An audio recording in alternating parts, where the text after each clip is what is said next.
the Ravens over these past 2 years. Now, Dwayne, the other big part has to be, talking about what went on with these tight ends. Isaiah Likely and Noah Gray, unironically, both outproduced Mark Andrews and Travis Kelce. Isaiah Likely in a major way, 9 catches, a career high 111 yards, and a touchdown. And again, just one single toe away from having a second score. So at this point, Dwayne, are you panicking? Is Mark Andrews ever going to catch another pass? Are we just dropping him? Isaiah Likely, tight end 1? What are we feeling? Well, look, I mean, this is not good news for Mark Andrews. I think you've got to look at it and say, okay, number one, like this is gonna eat into his playing time. We saw it last night. He still had the highest route participation of the two players, 72% for Andrews, 69% for Likely. Again, we talked about them using more of the 2 tight end sets.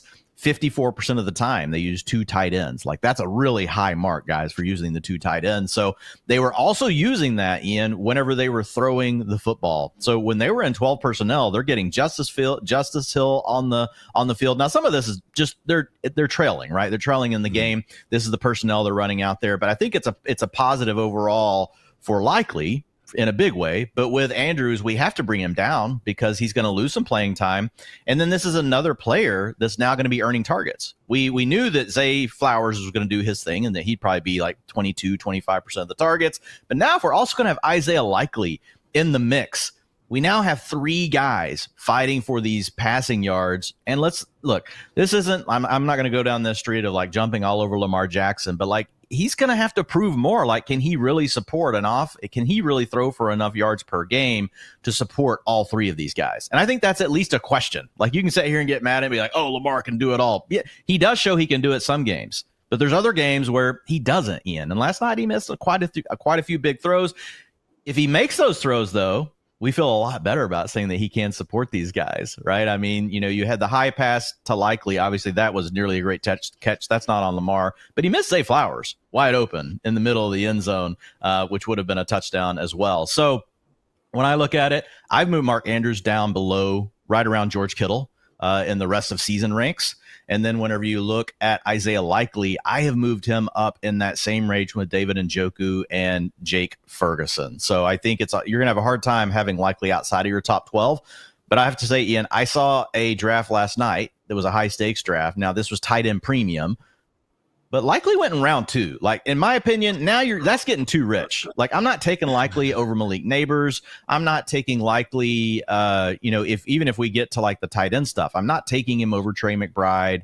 I'm not taking him over Dalton Kincaid. I like him, but again, this was a trailing game script. When they went to 21 personnel and some of their other formations, Likely wasn't on the field. So I think we could still see games where his route participation is more like 50%, Andrews is more like 75%, and he's not always going to get a 30% target share. As much as we like the guy, he looked great with the ball in his hands. I think if people really want to steam him up into like the top 4 or 5 tight ends, that's really out of control.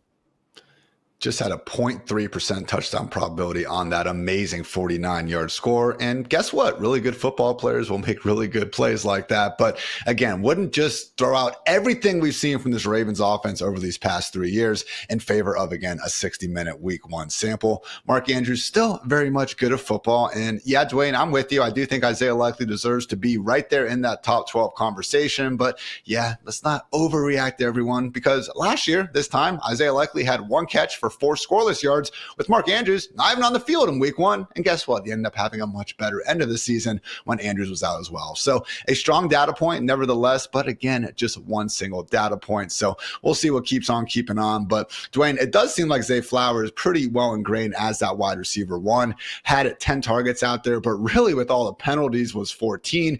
Just to be a little bit cooler if they weren't all so gadgety and attached to the line of scrimmage.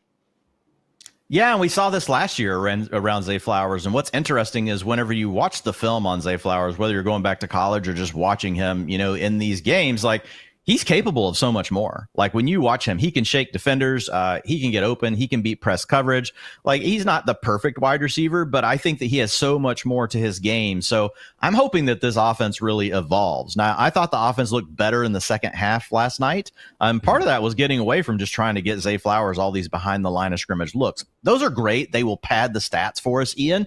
But we'd like a little bit more of his diet to come down the field. And we saw him do this. He actually got behind the defense on what might have have been a touchdown from a better ball from Lamar down the right sideline. We also had, the pass interference call where Lamar basically, underthrew him intentionally so Flowers could come back to the ball, and then the defender, grab Flowers. So there's a chance that turns into a catch as well. I do think this guy has the ability, Ian, to work further down the field, but it's a concern right now because despite a 25% target share, he had a 0.77 yards per route run last night. Guys, a good number for a wide receiver is 2. An elite number is like 2.5 to 3.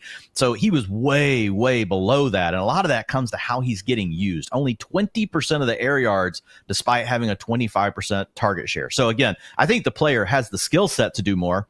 I wonder if the big question here, Ian, is the Ravens' offensive line. And you've rightfully questioned it all through the preseason. You've talked about the 3 new starters.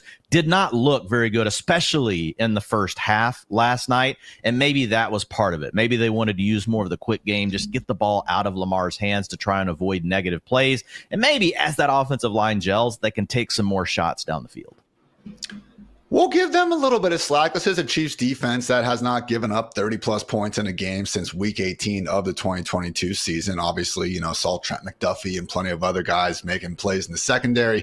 Chris Jones at the line of scrimmage. So, again, don't think it's going to be as tough going for the Ravens, passing game here moving forward, but all good points regardless. So, Zay Flowers did get those 2 rush attempts as well as, as much as we would love to see some more air yards there, Dwayne, at least the Ravens are being very clear about featuring him as their number 1 wide receiver because, he certainly is the best one they got. Final notes here, and I don't think we have to dive into it quite as much because not seeing people freak out over the Chiefs tight ends the exact same way, Dwayne, even though Noah Gray with 37 yards did actually outproduce Travis Kelce there with 34. So Kelce was still making an impact, had a really good lead block on that Xavier Worthy reverse touchdowns. But last year we did see Kelce at 65 receiving yards per game, have his lowest mark since 2015 before things really started taking off in the playoffs. So any level of concern on Travis Kelce because he was still out there in his usual full-time role. No, he has the same concerns we had in the preseason, which was it's just a more crowded room. I'm not worried about the Noah Gray thing. Only a 37% route participation for Noah Gray. We're not seeing the same thing that we're seeing with Isaiah Likely, right? Him coming out and taking reps. Travis Kelce actually still led the team in route participation with 87%, which is absolutely astronomical, guys, for a tight end. If you get to 80%, you're typically a tight end 1. If you're up towards 90%, you're in rare company. We might get one tight end that even gets close to that in the entire season. So Kelce's still out there, still going to do his thing. And also, guys, just remember, tight ends, like you're playing against linebackers, you're playing against safeties, playing against a lot of zone coverage. It's just really, a lot of it is about you just being in complete sync with your quarterback. And I think we're still going to get that. The difference is Rashee Rice, year 2 now, Ian. We saw him go out and earn his target. They want to get him involved. And then we also know that Hollywood Brown will be back. So it's just a crowded room. Now let's talk about some running